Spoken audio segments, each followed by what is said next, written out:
Thierry Philippona, bonjour. Bonjour. Vous êtes directeur de l'Institut Friedland et vous vous intéressez en ce moment à l'architecture financière de la zone euro sur laquelle vous publiez une note. Alors selon vous, il faut la réformer. Pour quelle raison? Pour lui donner une cohérence économique forte. Et cette cohérence, elle consisterait à appliquer ce que l'on appelle la discipline de marché, autrement dit la rigueur économique, aussi bien aux débiteurs qu'aux créanciers.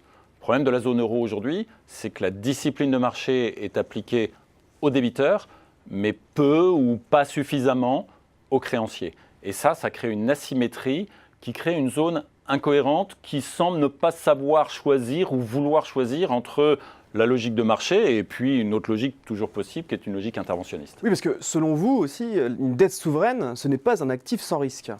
Une dette souveraine dans la zone euro n'est pas un actif sans risque pour la simple raison que les pays de la zone euro ont renoncé au droit traditionnel de créer leur propre monnaie, donc ils émettent fondamentalement dans une monnaie, dans une devise étrangère, et qu'à partir de ce moment-là, il y a un risque de remboursement. Et ça, c'est vrai qu'on parle de l'Allemagne ou de la Grèce. C'est vrai pour tous. Donc ce n'est pas sans risque. Est-ce que vous avez des exemples concrets sur ces incohérences en matière de discipline de marché? Oui, 3 exemples bien connus. La crise de la dette bancaire autour des années 2010, voilà, où les budgets publics des différents pays de l'Union européenne ont largement été appelés à la rescousse des créanciers des banques. Les crises des dettes souveraines entre 2010 et 2013, où les créanciers ont été très très largement protégés, avec une nuance à apporter pour la restructuration de la dette grecque en 2012, mais quand même. Et puis depuis 2015, les différentes crises de dettes liées à la faillite de banques italiennes qui ont coûté 31 milliards d'euros aux contribuables italiens.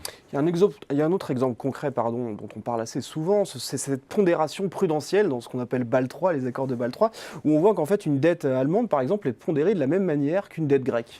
Oui, ce problème est au cœur de tout ce dont on parle. Il y a cette fiction extraordinaire dans la réglementation financière européenne qui consiste à dire qu'une dette émise par un pays de la zone euro est sans risque.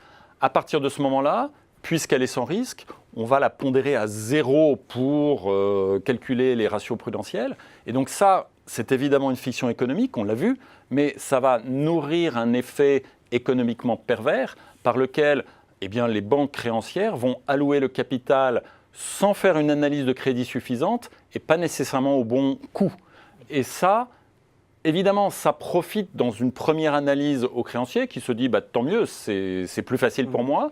Donc ça profite aux débiteurs, aux pays qui doivent se financer, qui créent une forme de demande artificielle et à meilleur coût pour leur propre dette. Mais aussi, ça nourrit ce cercle vicieux entre pays et banques, par lequel les banques financent les pays, mais comptent sur les pays pour les sauver quand elles auront un problème. Ça, c'est un cercle vicieux néfaste. Et comment est-ce qu'on peut faire concrètement aujourd'hui pour améliorer les choses?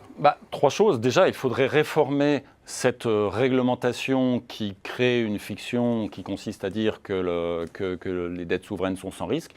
À partir du moment où on a reconnu que c'était faux, réformons la réglementation financière en disant on arrête cette fiction. La deuxième chose, demander aux banques d'émettre, mais également aux pays souverains, de la dette qui puisse subir une perte. C'est ce qu'on appelle de la dette subordonnée, de la dette junior. Alors pour les banques, c'est déjà fait. Il y a une réglementation qui leur impose d'émettre de la dette qui puisse subir une perte. C'est la réglementation dite MREL dans le jargon financier. Il faudrait que les pays de la zone euro aient la même règle, et l'obligation d'émettre de la dette subordonnée qui puisse prendre des pertes. Et la troisième chose, ça serait de donner le dernier mot au Conseil de résolution unique en matière de restructuration bancaire, afin que des règles cohérentes soient effectivement appliquées, alors qu'aujourd'hui, on a des règles qui sont cohérentes, mais qui ne sont pas appliquées. Bien, le message est passé. Merci beaucoup Thierry Philippona d'être venu sur notre plateau nous parler de la réforme de l'architecture financière de la zone euro. Merci à vous.